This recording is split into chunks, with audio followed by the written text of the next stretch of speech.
Assalamualaikum warahmatullahi wabarakatuh. Izin memperkenalkan diri, saya Anggun Askia Azhara dengan NPM 23550610005 dari kelompok 1A. Saya akan menjelaskan judul 4 yaitu counter. Sebelumnya saya akan menjelaskan terlebih dahulu apa itu counter up dan counter down.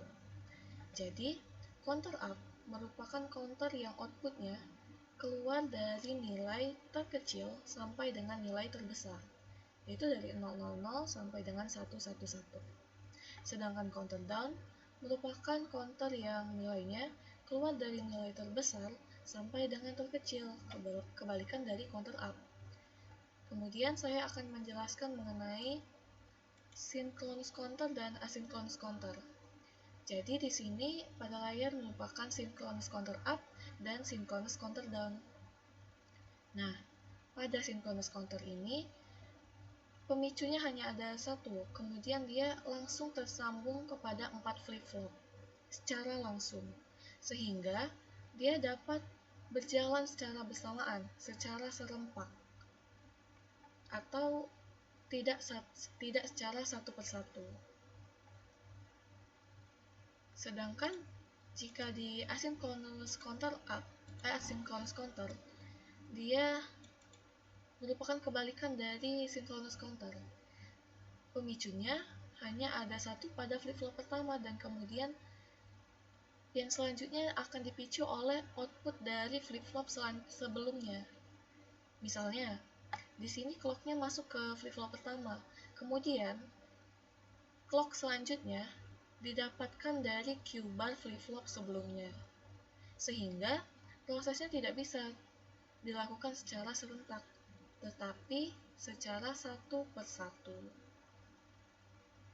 Baiklah, saya akan menjelaskan mengenai cara kerja dari synchronous counter down dan asynchronous counter down.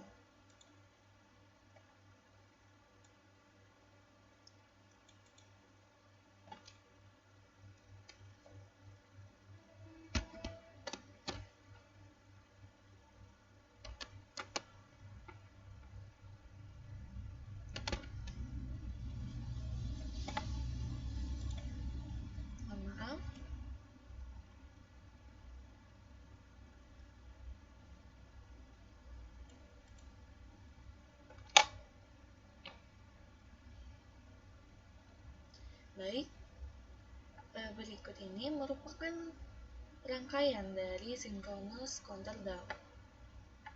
Kita akan run. Oh iya, pada rangkaian synchronous counter down ini kita dapat lihat di sini terdapat 4 buah JK flip-flop dengan kode 74LS76. Kemudian terdapat satu buah power yang akan membuat J dan K ini bernilai 1. Juga ada dua gerbang logika N yang berfungsi sebagai stabilizer atau penstabil dari rangkaian ini.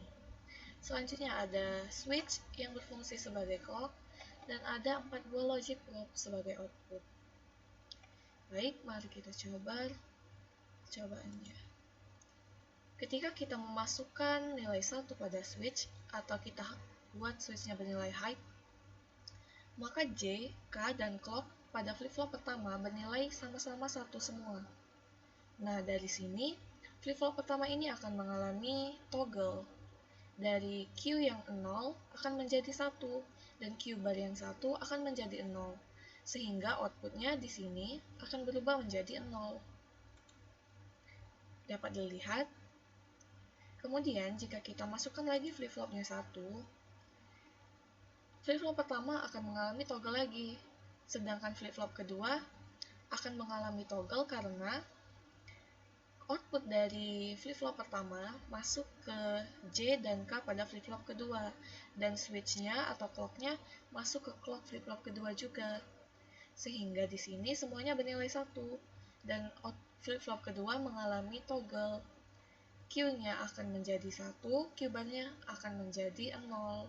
Sedangkan yang flip-flop pertama tadi juga akan mengalami toggle lagi. Q-nya akan menjadi 0 dan Q-bar-nya akan menjadi 1. Nah, Q dari flip-flop pertama dan Q dari flip-flop kedua ini kemudian akan masuk ke gerbang N yang pertama ini. Mohon maaf. Coba kita lihat saja. Nih. Dapat kita lihat di sini outputnya menjadi 1, 0. Mohon maaf sebelumnya.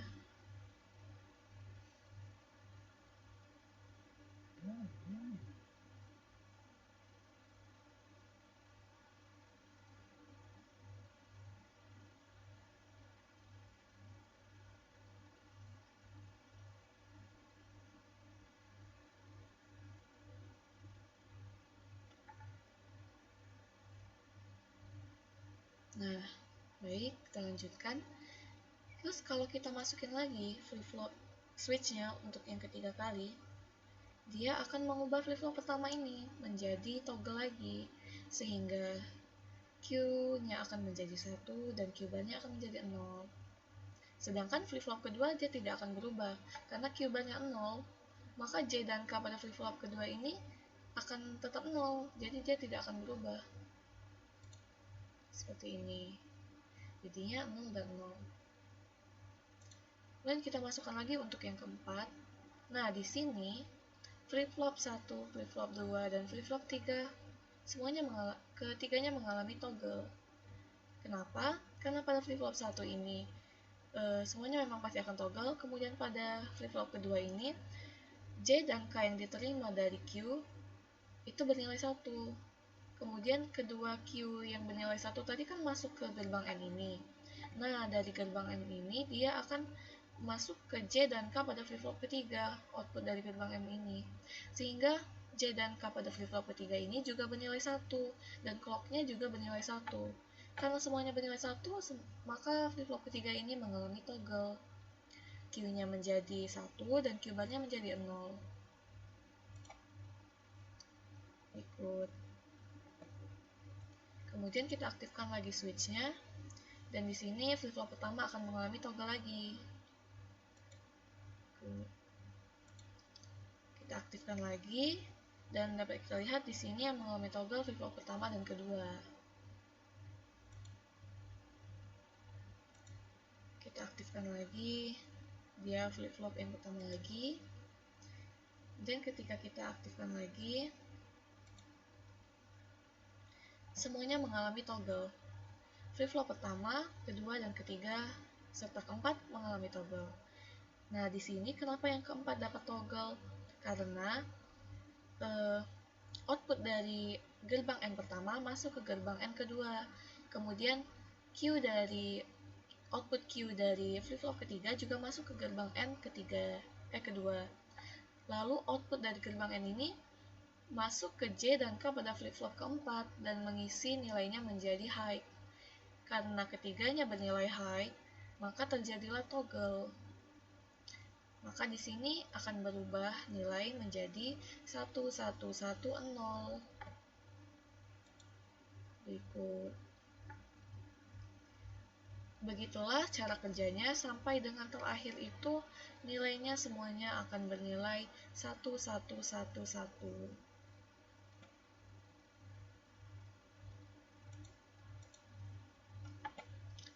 Baik, terima kasih. Selanjutnya kita lanjutkan ke asinkronus.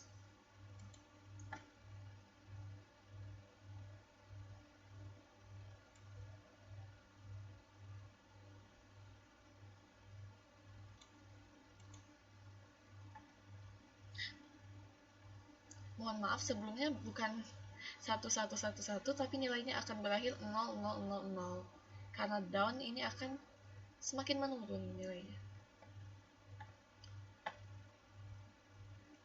Selanjutnya itu asinkronus counter down. Nah, di sini dapat kita lihat perbedaan rangkaian pada asinkronus dan sinkronus counter. Kalau di sinkronus tadi dia hanya memiliki satu buah power yang terdapat pada JK flip-flop pertama. Sedangkan di asinkronus ini terdapat 4 buah flip-flop yang ada di 4 buah power yang terdapat pada masing-masing flip-flop. Nah, di sini dia juga menggunakan IC yang berbeda dari sebelumnya. Dia menggunakan IC 4027. Kemudian di sini dia menggunakan satu buah switch sebagai clock dan 4 buah logic probe sebagai output.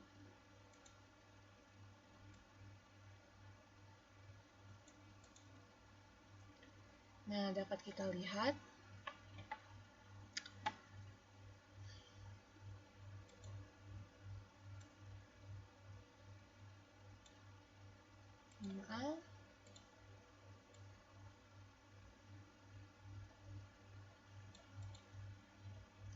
Nah, di sini dapat kita lihat untuk cara kerjanya.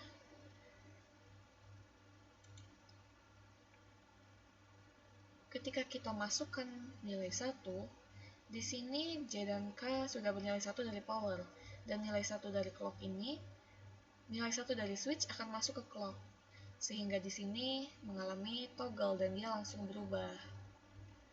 Nah, Q bar dari flip-flop pertama ini kemudian masuk ke clocknya, mengubah nilai yang sebelumnya di sini 1 menjadi 0 karena Q barnya di sini 0. Kemudian J dan K-nya juga selalu bernilai 1 karena terdapat power di setiap flip-flopnya. Kita aktifkan lagi, maka di sini flip-flop pertama dan flip-flop kedua mengalami toggle. Q-barnya menjadi 1 dan flip-flop kedua Q-barnya menjadi 0. Nah, nilai 0 sini juga masuk ke flip-flop yang ini, sehingga dia tidak berubah. Kenapa flip-flop kedua berubah? Karena Q-bar di sini 1, sehingga semuanya menjadi 1. Lalu kita hidupkan lagi. Dapat kita lihat di sini hanya flip-flop 1 yang mengalami toggle. Lalu kita hidupkan lagi. Nah, di sini kita lihat terdapat 3 buah flip-flop yang mengalami toggle, yaitu flip-flop pertama, kedua, dan ketiga. Nah, kenapa flip-flop ketiga ini toggle? Karena Q-bar dari flip-flop kedua itu bernilai 1 dan JK-nya juga bernilai 1 dari semua power. Kita aktifkan lagi. Di sini juga yang mengalami toggle adalah flip-flop pertama. Kita masukkan lagi. Nah, di sini juga flip-flop pertama, kedua mengalami toggle. Flip-flop pertama mengalami toggle. Lalu kita masukkan lagi. Nah, di sini dapat kita lihat semua flip-flopnya mengalami toggle. Flip-flop pertama, kedua, ketiga, dan keempat itu mengalami perubahan nilai. Nah, kenapa yang keempat ini toggle? Ini karena JK-nya sudah bernilai 1 dari power dan clock pada input clock pada flip-flop keempat ini didapatkan dari Q-bar ketiga dan Q-bar ketiganya bernilai 1. Maka semua nilai pada flip-flop keempat ini inputnya 1. Sehingga flip-flop keempat mengalami toggle. Nah, begitulah cara kerja dari asynchronous counter down. Sampai dengan hasilnya nanti akan 0, 0, 0, 0 semua. Sekian dari saya akhiri. Assalamualaikum warahmatullahi wabarakatuh.